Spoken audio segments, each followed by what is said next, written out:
We got a special opportunity yesterday to talk to Washington State's black female justice. Her name is G. Helen Whitener, and she had a lot to say about the Supreme Court and Black History Month and her own path to the bench. Let's take a listen. Tell us about your becoming a justice. Well, I was appointed by the governor in 2020, April of 2020, and then I ran for election that year and was subsequently elected to my position for 2 years, finishing the 2-year term of the prior justice, Justice Wiggins. And I'm up for actually election this year, so we'll see what happens for a full 6-year term. I mean, not only have you had this amazing career, but you're also the first black female justice in Washington. Can you talk about what that honor means to you? Well, it's kind of difficult to say what an honor it is, because I'll be honest with you, it's just been very humbling. You know, It was never something I aspired for, but I was ready for it. And it's just truly an honor, but it's humbling, you know. Yeah. We've been hearing recently. I mean, we've heard about Stephen Breyer stepping down from the Supreme Court, and the president saying that he wants to nominate a black woman to the Supreme Court. Can you talk a little bit about your thoughts on this situation that's been developing? I think it's wonderful. I know there's been a lot of talk about the fact that he identified the next Supreme Court justice as a black woman. But I'd remind folks that President Reagan did the same thing when he announced our first female Supreme Court justice. It was on the campaign trail. So I just think it's wonderful. I know whoever gets that position is going to be exceptionally well qualified, and I would hope folks would look at that first. She's just going to be a black female, but in order to get the job, she has to be exceptionally well qualified. And I think it'll be a wonderful day for the judiciary, for the legal system, but most importantly for American citizens and for America as a whole. Yeah, it does seem like, when you think about it, the Supreme Court, as a reflection of the American people, that representation is going to be powerful. Yes, it is. I think the same thing happened here with my ascension to the Supreme Court. But it's going to be for everyone.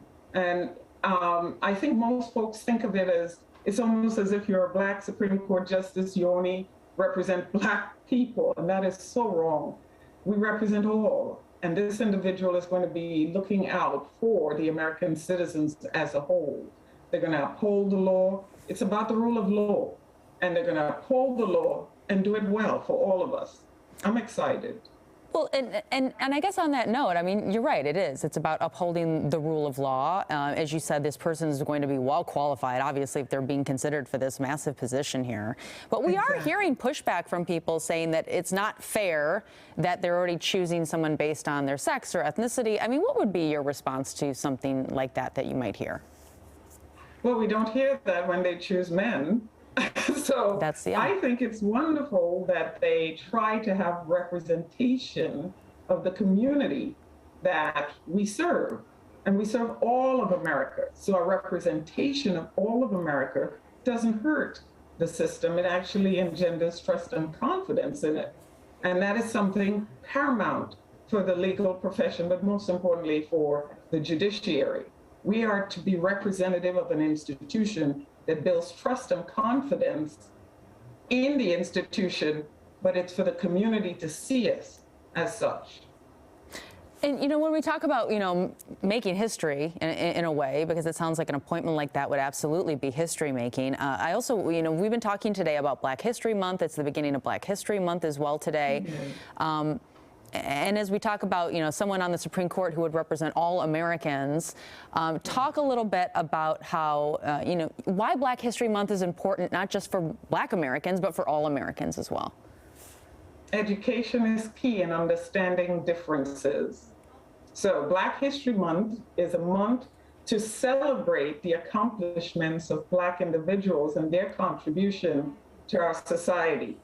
And others who are not Black can then appreciate the worth and the value that Black individuals in whatever institution they work within, the value of the individuals that they're interacting with.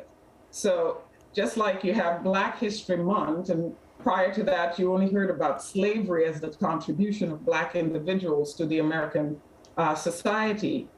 Black History Month is an opportunity to show no, Black individuals have made greater accomplishments to our society, and it helps engender the dialogue between the races.